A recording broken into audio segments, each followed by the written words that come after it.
नमस्कार।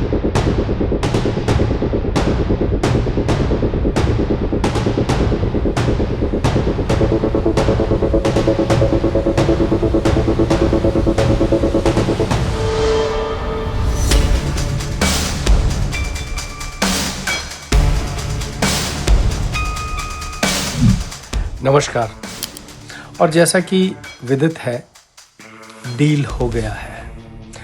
अमेरिका और ईरान के बीच ये नेगोशिएशन होना, शांति वार्ता होना एक बहुत बड़ा अचीवमेंट है विश्व के लिए, जो शांति के लिए तड़प रहा है।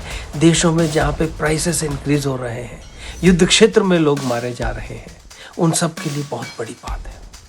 रही बात कि क्या ईरान ने बाजी मार ली या अमेरिका ने बाजी मार ली या इजराइल डर गया, ये सब बातें हैं जो कि सेकंड स्टेज पर आती हैं। शांति वार्ता पहले है। अब अगर आप इसको एनालाइज करें, एसेस करें कि क्यों हुआ, कैसे हुआ, तो हमको बहुत क्लियरली नज़र आता है कि ईरान अपनी बात पर अडिग रहा है। स्ट्रेट ऑफ हॉर्मुज वो कभी भी बंद करता है और करने की काबिलियत रखता है।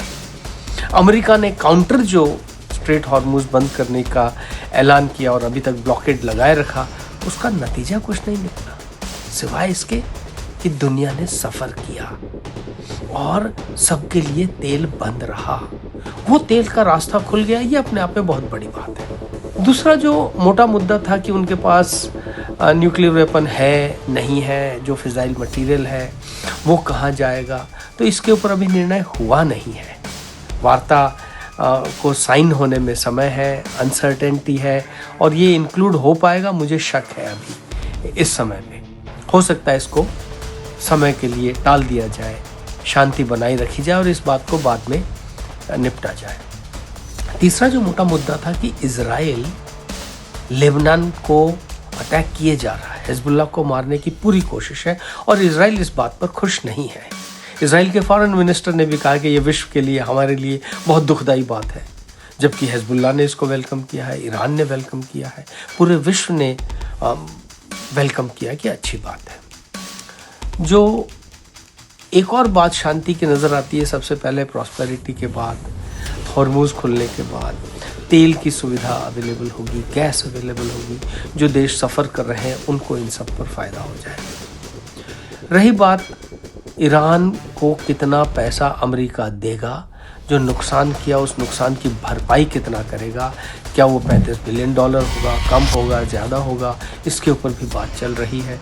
और जिस तरह से ईरान को नुकसान हुआ है, वो नुकसान की भरपाई वो ज़रूर मांगना चाहेगा। मिलेगा नहीं मिलेगा, ये एक और दूसरा मुद्दा है। कितना मिल पाएगा, कोशिश रहेगी ईरान की कि ज़्यादा से ज़्यादा ले। अमेरिका की प्रेसिडेंट ट्रंप की अपनी मजबूरियां हैं या उन्होंने बहुत समझदारी से, बहुत डिप्लोमेटिक तरीके से अब ये गेम खेला है। अगर इसी गेम को वो पहले खेलते तो बड़ा फ़ायदा हो जाता, लेकिन चलो देर आए दुरुस्त आए।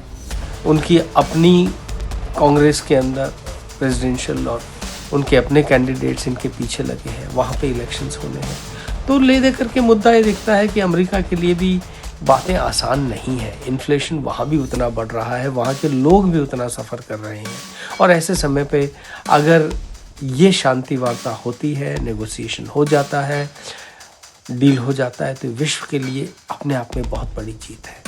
मैं प्रेसिडेंट ट्रंप को, ईरान को, इजराइल को, सबको बधाई देना चाहता हूँ कि ये विश्व के लिए बहुत बड़ी बात है कि जहाँ मौत का तांडव खेल रहा था, अब वहाँ शांति के दूत चलते हुए दिखाई दे रहे हैं।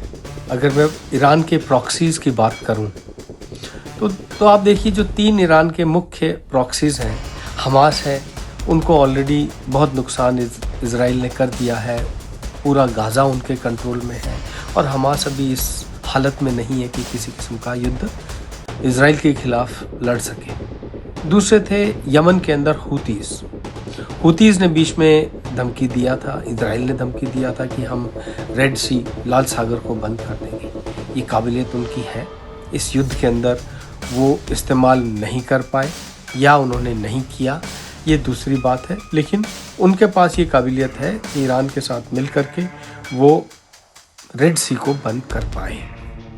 और हालांकि उनका भी काफ़ी नुकसान होगा, उन्हें भरपाई करनी पड़ेगी, लेकिन ये युद्ध के लिए, ये विश्व के लिए बहुत बड़ी चुनौती होगी। अगर स्ट्रेट ऑफ हॉर्मुज़ बंद रहता है, रेड सी बंद हो जाता है, तो तेल जो 20% से साथ तकरीबन 35% तक विश्व को नहीं मिलेगा।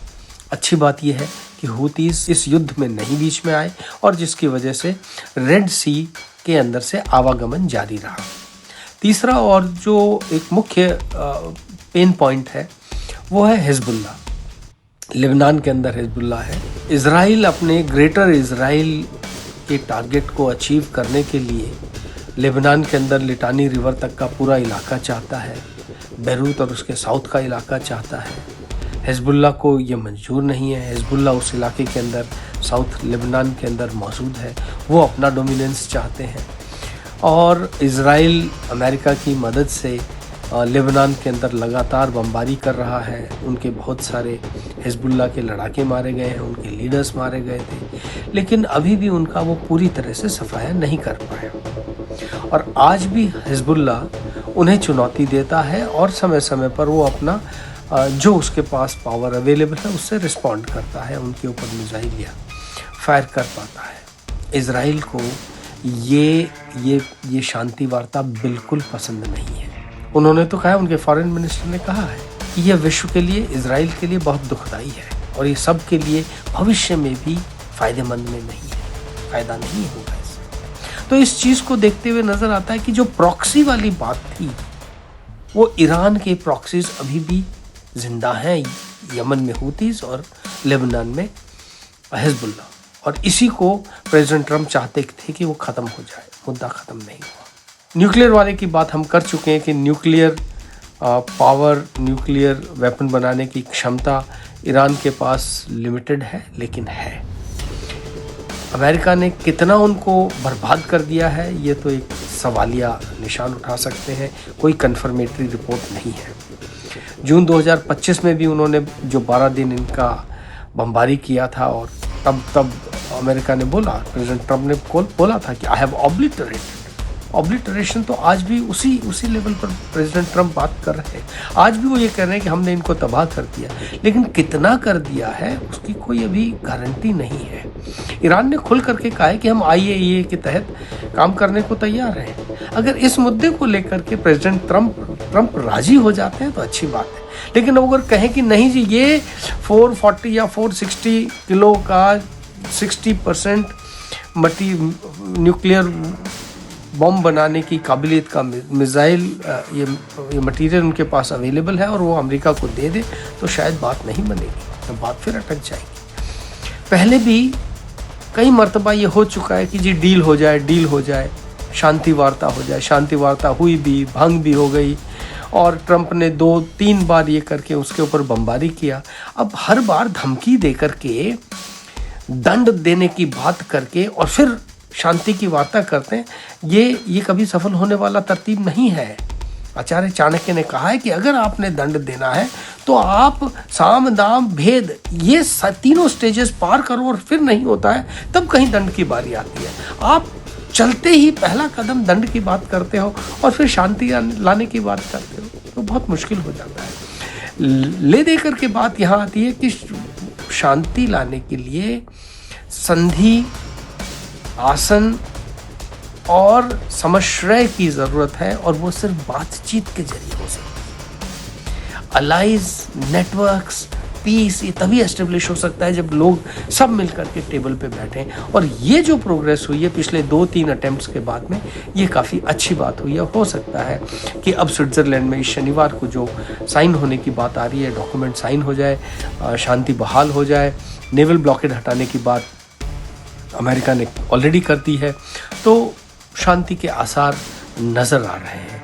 लेकिन इस दौरान अगर फिर अमेरिका धमकी देता है, इजराइल लेबनान के ऊपर हमला करता है, हिजबुल्ला को मारने की बात करता है, तो फिर ये वायलेशन होता है और इस वायलेशन होने के साथ में संधि टूटने का फिर खतरा पैदा हो जाता है। तो इन चीज़ों को मद्देनज़र रख करके शांति वार्ता की ओर अग्रसर रहें और मुद्दा शांति होना चाहिए। मुद्दा डोमिनेशन अगर रहा तो वो बात मुश्किल है। मुद्दा अगर दंड देने का रहा और अमेरिका दंड देने की ही बात करेगा तो शायद मुश्किल हो जाए। लेकिन जिस तरह से वार्ता चल रही है, इस बार लग रहा है कि दोनों पार्टीज बैठ करके सुलह कर लेंगे और शनिवार को ये वार्ता साइन हो जाए और हम सब के लिए शांति टेम्परेरी की जगह परमानेंसी की ओर बढ़े।